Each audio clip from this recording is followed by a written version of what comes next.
Today we'll be working with Chapter 3, Lesson 2 on migration.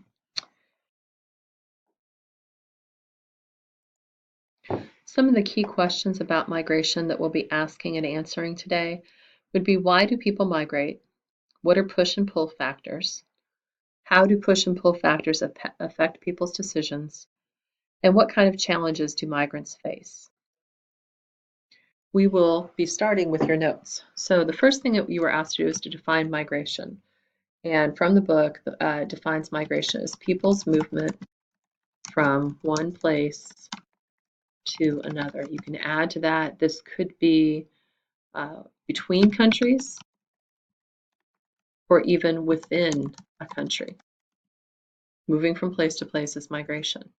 We need to add a few definitions here, so you can add these either on this page or on the back of this page. But an immigrant is a person who moves into a new country. An emigrant is a person who is exiting a country. So when an immigrant comes into a new country, they are emigrating from their previous country.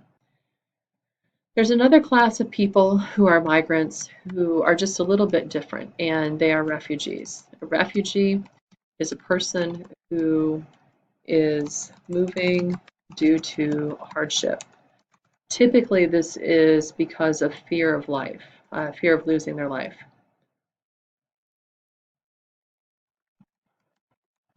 This may be because of war, this may be because of other issues in their home country. But because where they are living is not safe, they will flee to a place that they believe is safe.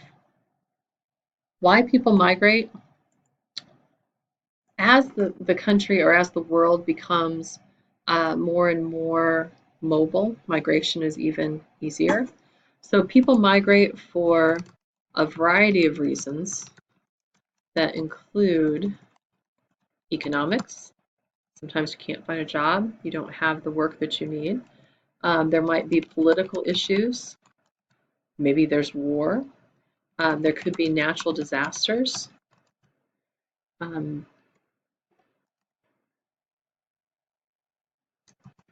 Generally, people migrate seeking a better life for themselves, for their families.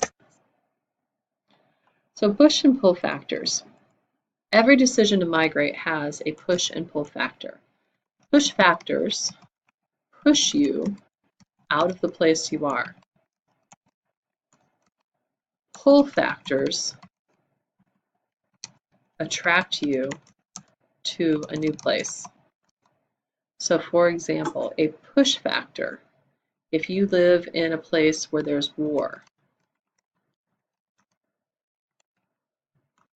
if you live in a place where there is famine, if you live in a place that has harsh climate and you don't like that, if you live in a place where there are few jobs, pull factors on the other side of these would be the positives. Maybe it's peace, maybe it's plentiful food, maybe it is a favorable climate, plentiful jobs. So what pushes you out of one place might be a personal preference. I don't really like winter. I wonder why I live in Indiana.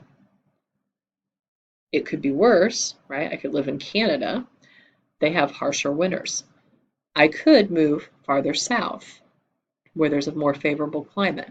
So that doesn't always have to be really huge factors that make you move. Sometimes they're just preferences, but definitely things like war, famine, those are things that cause people to move that are a big deal. Migration can either be voluntary or involuntary. Voluntary migration is really what it sounds like. Voluntary migration, people are choosing to move. And that choice is the key word. They are choosing to move. So voluntary migration today, modern day examples,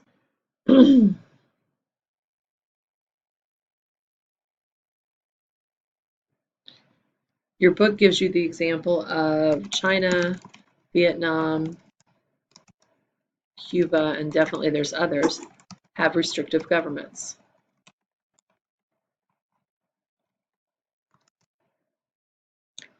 That's a push factor. People are attracted to countries with thriving democracies because of the freedoms that that affords. Examples from the past.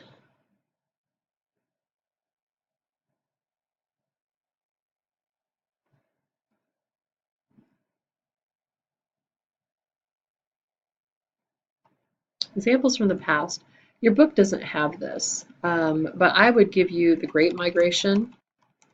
That was in the US in the 1920s, where large numbers of African Americans moved from the South to cities in the North to work in factories.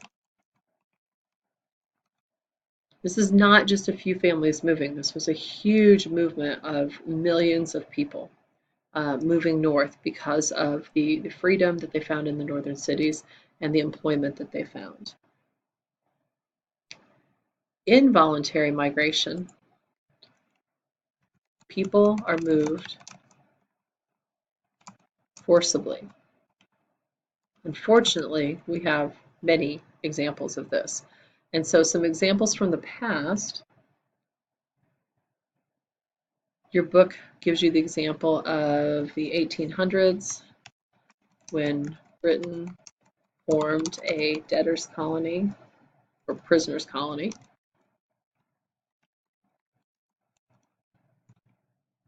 I don't like misspelled words. Prisoners' colony in Australia. People didn't have a choice, they were sent there.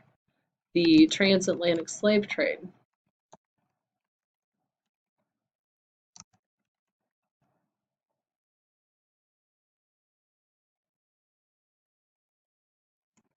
And really from 1400s through 1800s was involuntary. People did not have a choice in moving. They were picked up and they were moved. Another example from our own past would be the Trail of Tears. It's in the 1830s. Large numbers of Native Americans, particularly the Cherokees, were moved from the southeast of the United States to the west, mostly Oklahoma. They didn't have a choice. The Army marched them. Thankfully today we have fewer examples of true involuntary migration, but there is some human trafficking today that occurs. There is some modern slavery. It's very hidden. It's not legal anywhere, but there is some that happens. All right, defining urbanization. Urbanization is the movement of people from the rural areas, so the countryside, to the cities. So, and when we have cities forming, what historical factors have caused those to form? Modern day cities have formed for a variety of reasons. One is life. Life can be harsh in the rural areas. People are seeking housing, education, healthcare, jobs, and they are seeking better life for their children. Suburbs have formed as transportation has improved.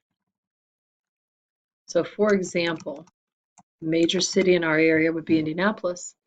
Indianapolis formed because people were seeking housing, education, healthcare, jobs, etc. Plainfield grew as a suburb when transportation improved. Plainfield was a town for a long time, but they really grew in population once people could live in Plainfield and drive to Indianapolis for work.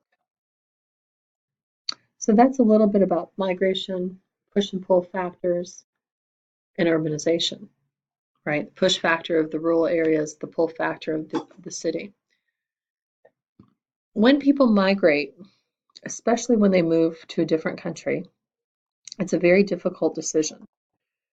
And we need to think about some of the challenges that new migrants may face. So my personal experience was with these gentlemen. So I was a mentor for a Somali family that came. There were 2 girls, 3 boys, and the mother. They left some family behind. These 2, this is Abdullah. His name is like mine, said just like mine, but it's spelled differently. And his brother, Abdi. These 2 are brothers, and their parents fled from Somalia when Abdi was just a baby. He told me that he didn't remember, so most of my story will be about Abdi right here. He told me he didn't remember it because he was just a baby, but they told him that his mother carried him the whole way from Somalia into Kenya. They came to the United States in 2006. They had spent about 14 years in Kenya. And Nairobi, the city where they lived, is a fairly modern city. So they knew about lots of modern conveniences. And they came to the United States through the refugee program. And through Catholic Relief Services, then I helped them. When they came, Abdi was only 15 years old. So what kind of challenges do you think he faced?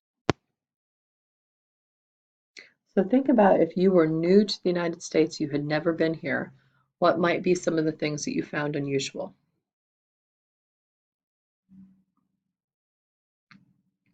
So when they came, Catholic Relief Services set them up with an apartment, and I was there on the first day to meet them. And I came back, we took them out to dinner, and I came back the next day. When I came back next day, Abdi met me at the door. He says, Janet, we figured almost everything out, but there's one thing, we just don't know what it is. We don't know what it does. And it was the vacuum cleaner. So I took it out of the closet and I showed them how to plug it in, how to move it on the floors, and they thought that was the most incredible thing ever. Even though they lived in Nairobi, there's universities, there's a parliament, there's all kinds of electronics. They had never seen a vacuum cleaner before. Another time I was getting them and I was taking them to a festival. And as we were leaving, Abdi, I caught him just at the moment that he took a can of Fanta and put it in the microwave. And I stopped him because we all know we don't put metal in the microwave. And I stopped him, what are you doing? And he explained to me, well, it's cold. I don't want it cold. He's used to having his drinks room temperature. I don't like it cold. I was going to warm it up. And I explained to him then what would happen if he put metal in the microwave. You come back to today, right? They've been here now 11 years. Abdi has graduated from high school. He graduated from Ben Davis High School. He is employed. His brother has a job. He's a truck driver here now. His sister is a gate agent for Southwest Airlines. She's traveled all over the world for her job. They've come, they've learned English. They had a lot of English already, but they've come and they've really assimilated into American society. And that's what most migrants want. They want to come, they want to work very hard, and establish a good life for themselves and for their children. What other challenges do you think migrants might have? The next thing you're going to do is watch a video, and that video will go back through some push and pull factors. It'll give you some modern day examples, and it will talk about some challenges that people face.